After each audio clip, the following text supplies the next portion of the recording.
Salut, ici Étienne Versinger et aujourd'hui, dans cette vidéo, on va faire un petit récapitulatif du fonctionnement de WordPress. À tout de suite!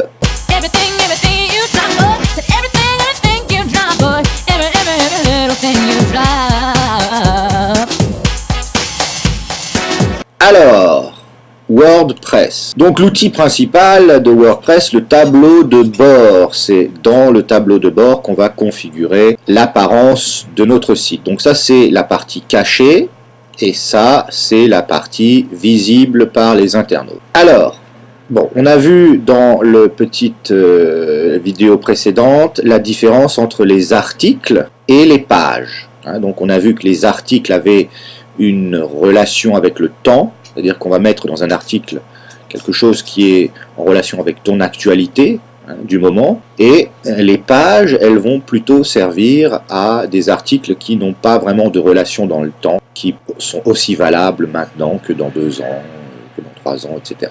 La deuxième chose, c'est que ce sont les menus de pages, les titres des pages, qui vont permettre de créer des menus. Ces menus qu'on va configurer dans le menu Apparence, menu.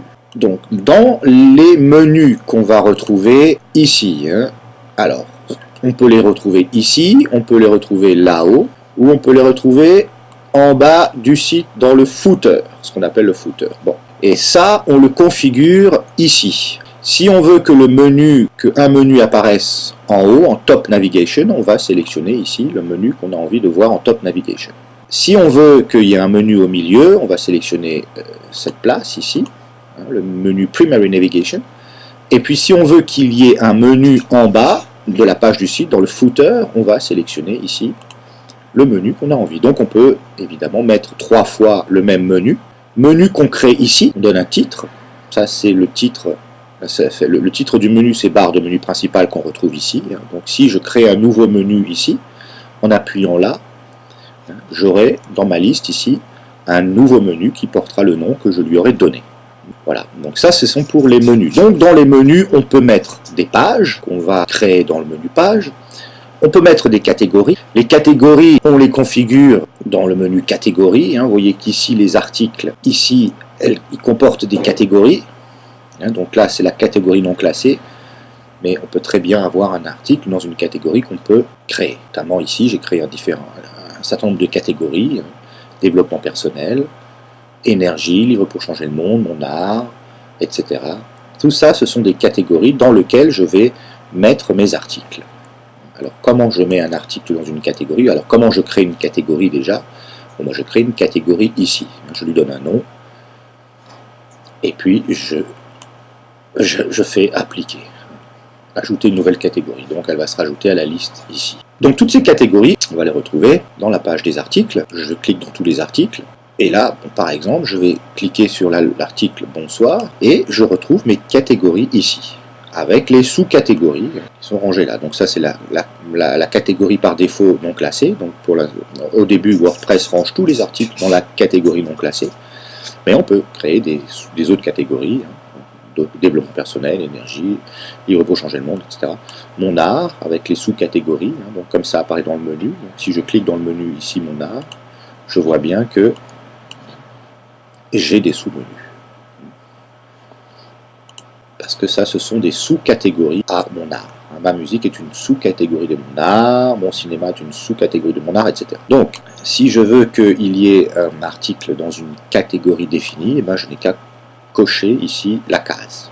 Par exemple ici, l'article Bonsoir appartiendra en même temps à la catégorie non classée et en même temps à la catégorie des livres pour changer le monde qui se retrouvera ici. Alors, on va faire l'expérience. Par exemple, voilà. Donc je fais mettre à jour. Voilà, et je vais dans livre et normalement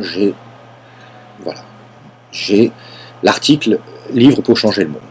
J'ai coché la catégorie, j'ai rangé cet article dans la catégorie livre pour changer le monde. Et donc ici, tous les articles que je mettrai dans la catégorie livre pour changer le monde apparaîtront ici par ordre chronologique. Donc voilà, les catégories, les articles, Hein, ça, ce sont les choses les plus importantes. Donc pour écrire un article, c'est très facile. Hein. Donc tu vas dans le tableau ici, puis tu écris ce que tu veux. Ici, tu as tous les outils qui te permettent de mettre en page, hein, de mettre en gras, en italique, etc., de faire des paragraphes. De choisir la couleur de la police, de choisir la police en elle-même, de souligner, de ranger le texte à gauche, à droite, de mettre un lien. Ça, je te laisserai découvrir un peu ces fonctionnalités par toi. On peut alors également ici basculer entre le mode visuel et le mode HTML. Donc HTML, c'est en langage HTML, c'est-à-dire que à un moment donné, quand on veut insérer une vidéo, il faudra passer dans ce mode HTML pour copier ici le code que nous est donné par YouTube ou Dailymotion, ou enfin, le code qui permet d'intégrer la vidéo dans ta page d'article, par exemple. Donc il faudra basculer en HTML. Donc les articles, les pages, hein, donc on a bien compris la différence entre les articles et les pages, c'est ça qui est important dans WordPress. Après, bon, ici on peut gérer les médias, hein, c'est-à-dire les photos qu'on va rajouter, les vidéos éventuellement. Bon, il vaut mieux héberger les vidéos sur Dailymotion ou YouTube ou un site de vidéo, parce que les vidéos ça prend de la place sur ton serveur. Ici, bon, on verra ça un peu plus tard. Là, tu vas pouvoir gérer les commentaires que tu obtiens à propos de tes articles. Le menu apparence, hein, il est fait pour modifier le thème, donc l'apparence de ton site, le design, la déco. Hein. Quels sont les widgets que tu as à rajouter à ton thème? Voilà, alors les widgets, ce sont des fonctionnalités que tu vas pouvoir ajouter à ton thème ou à ton site. Donc, il y en a différents widgets qui sont disponibles ici, dans cette case, et tu vas pouvoir les faire glisser dans la primary sidebar. Et en fait, cette primary sidebar, elle se retrouve ici, hein, dans ton site. Donc on voit bien que là on a le widget article récent, commentaire récent, archive, catégorie, méta, voilà. Hein. Et en fait on les retrouve ici, recherche, article récent, commentaire récent, archive, catégorie, méta. Alors si tu veux supprimer un widget de ta sidebar à droite, hein, tu les mets ici. Comme c'est marqué ici, si vous retirez des widgets de la colonne d'état tout en conservant le réglage actuel. Donc ça te permet de conserver les réglages. On va faire un essai. Hein. Voilà, méta, catégorie, on enlève, archive, commentaire récent, article récent. Voilà, donc là, normalement, il ne devrait y avoir plus que ces 4 widgets si je rafraîchis mon site. On a bien le recherche, l'article récent, commentaire récent et archive. Recherche, article récent, commentaire récent et archive dans la sidebar. Hein, alors. Et puis si je veux en rajouter un, on va mettre un calendrier.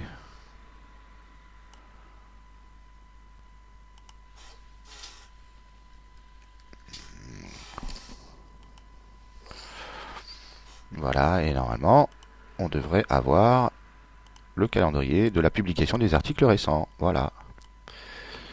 Hein, voilà, donc un widget, les widgets ce sont des petits gadgets que tu vas pouvoir rajouter dans cette case, dans la primary sidebar. Après, en fonction des thèmes, on doit pouvoir les mettre ailleurs. Enfin, pour l'instant, on verra ça plus tard. Voilà, donc ça c'est pour les widgets. Après, bon, on a le menu, dans le menu apparence, on a le sous-menu menu, hein, qui permet, comme on a vu dans une vidéo précédente, de créer des menus, hein, qu'on va créer ici, en cliquant ici, et en enregistrant le menu, et puis après, on peut ajouter à ce menu des pages qu'on va aller chercher ici, qu'on va sélectionner et ajouter au menu. On peut ajouter des catégories, hein, de même, qu'on va sélectionner ici et ajouter au menu, et on peut sélectionner des liens web qu'on peut rajouter au menu. Le menu Utopie ou pas, c'est une catégorie. Le menu santé, c'est une catégorie. Le menu philo à 2 balles, c'est une catégorie. Énergie, c'est une catégorie. Enfin voilà, j'ai mis que des catégories. C'est-à-dire qu'après, à chaque fois que je vais écrire un article qui est en rapport avec, par exemple, le sujet énergie, et ben, je le mettrai dans la catégorie énergie et automatiquement, il sera affiché dans le menu énergie quand je clique ici. Voilà, enfin, pour l'instant, il n'y a pas d'article dans la catégorie énergie, donc il me met un message disant qu'il n'y a pas de post, il n'y a pas d'article dans cette catégorie. Voilà, donc on a vu gérer les apparences, après les extensions, hein, ça on a vu dans un autre tutoriel à quoi servaient les extensions et comment on les installait. Hein. Donc là, on a accès à toutes nos extensions, les extensions qu'on a installées sur notre site, qui sont activés ou pas encore activés. Donc on peut en chercher d'autres, etc.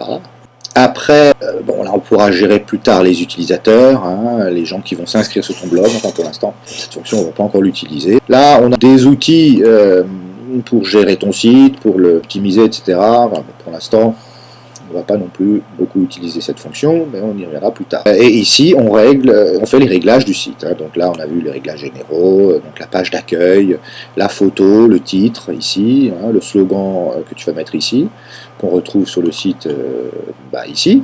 Bon, l'adresse du site, etc. Enfin, ça, on a déjà vu comment configurer cette page de réglage. Les permaliens, ça c'est important. On a aussi vu comment configurer les permaliens. Les permaliens, ce sont la manière dont va être affiché le menu ici, hein, le menu de navigation, quand on se retrouve dans ton site, par exemple, si je vais à propos, par exemple, eh ben, j'ai le menu, enfin j'ai le sous-menu ou le sous-index à propos. Hein, ça, c'est parce que j'ai configuré les permaliens pour qu'ils mettent le nom de l'article après le slash, là, entre le slash, hein, entre les deux barres de slash. Bon, parce que par défaut, il met des codes ou des trucs. Enfin bon, donc c'est beaucoup plus pratique pour les moteurs de recherche et c'est beaucoup mieux pour référencer ton site de mettre les permaliens de cette manière. Bon, on a à peu près fait le tour. Bon, après ici, eh ben, c'est pour faire les réglages de certains plugins. Et là, on peut configurer la base de données, hein, faire les backups. On a dit que les backups c'était important. Il fallait faire un backup toutes les semaines au moins, ou tous les 2-3 jours. Et puis le plugin VSD Security qui permet de sécuriser le site. Bah voilà, donc c'était un petit récapitulatif. Salut, à bientôt dans une prochaine vidéo. Et n'hésite pas à mettre un commentaire sous la vidéo là.